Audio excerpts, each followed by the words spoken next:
On today's Smart 7, local elections see reform make gains, WHO issues update on Hantavirus outbreak and much more. It's Friday 8th of May, it's Donkey Day, and happy birthday Sir David Attenborough. The Smart 7. It's news, but not the news.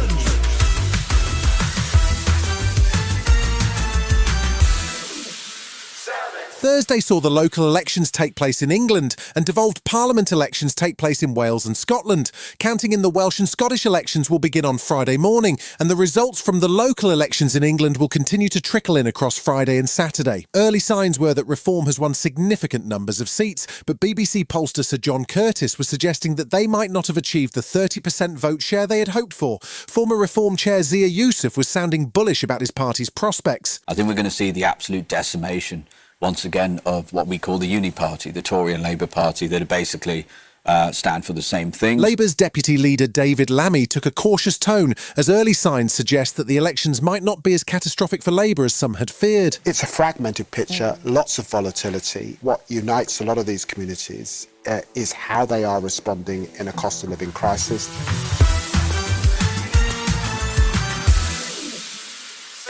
It's only been 6 years or so since the COVID-19 pandemic swept around the world, so understandably everyone was more than a little nervous when the World Health Organization held a press conference on Thursday on the topic of the Hantavirus outbreak on board the cruise ship MV Hondius. The message from the WHO was one of reassurance, as the virus in this case only spreads through close personal contact.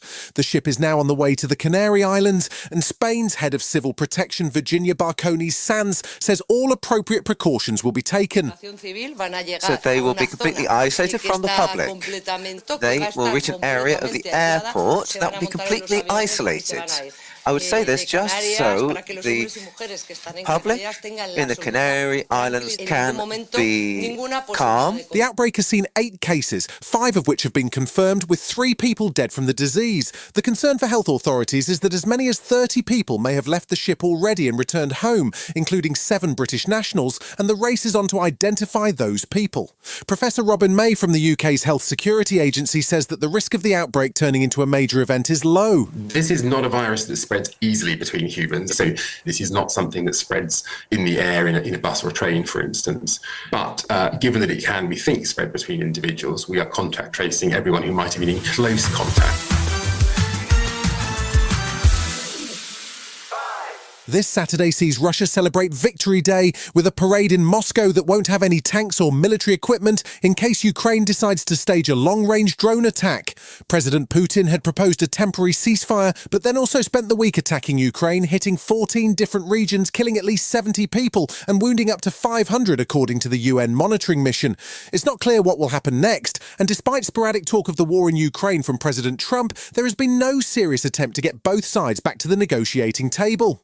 One of President Trump's complaints has long been that the Biden administration poured money into the defence of Ukraine while European allies sat back. But that was not the case, and former Biden Secretary of State Anthony Blinken has the receipts. Ukraine's been the recipient, obviously, of a lot of assistance. For every dollar that we put into Ukraine, Europeans and others put in $1.50. And much of the money that we spent on Ukraine was actually spent here in the United States to either buy weapon systems for them or to replenish the systems that we gave them.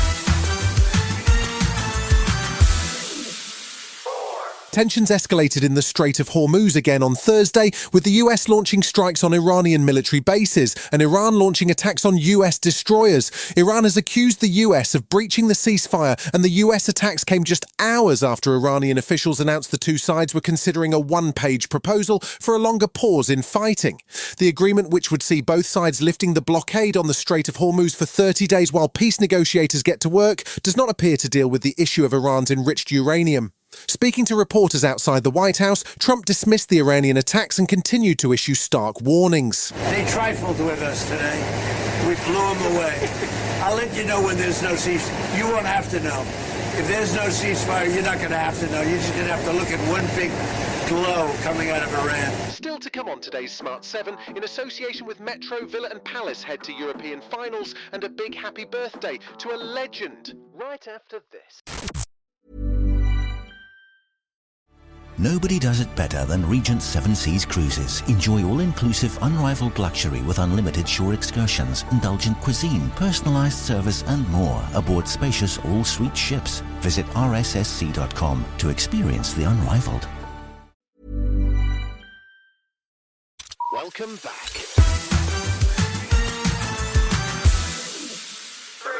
Thursday night saw three more English teams battling to get to a European football final. Crystal Palace hosted Shakhtar Donetsk with a healthy 3-1 lead from the first leg and finished the job at Selhurst Park with a 2-1 win to secure a spot in the Conference League final in Leipzig on May 27th. Aston Villa were at home to Nottingham Forest in the Europa League, and Unai Emery's side started a goal down after the first leg, but were ruthless on home turf and won 4-0 on the night to secure their spot in the Europa League final in Istanbul on May 20th. Villa manager Unai Emery was delighted that his team are through to their first European final for 44 years. And now we are going to visualize, we are going to try to enjoy as well the process we have. Fribourg, German team, always very difficult, and of course we have one very huge motivation now to play this final and to do the travel with the supporters to Istanbul.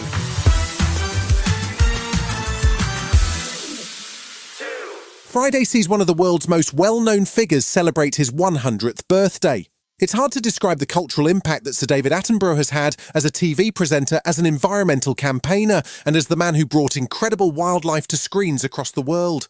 The great man is still working, but the celebrations will be spectacular, with the BBC dedicating a week of programmes to him, while there is also a special event at London's Royal Albert Hall which will feature music from his programmes along with special guests. He's had good wishes from all across the world and even had a species of wasp named after him, and of course he was politely thankful. I've been completely overwhelmed by birthday greetings. I simply can't reply to each of you all separately, but I would like to thank you all most sincerely.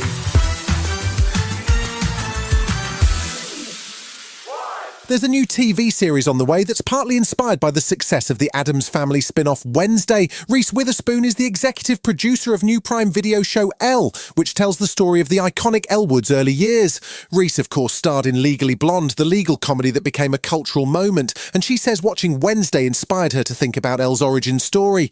The series drops on July 1st on Prime Video and introduces newcomer Lexi Mindtree as the younger version of Elle. We have something important we want to talk to you about. It's about your dad. I've had to look for other work. I found a place. What's it called? Seattle's Elite. Because the other doctor's from Seattle? Because the practice is in Seattle. And you'll commute to Seattle? No, we're moving to Seattle. How long will that be? A couple of years. That's my whole life. You've been listening to The Smart 7. We'll be back tomorrow at 7 a.m. Hit that follow button and have a great day.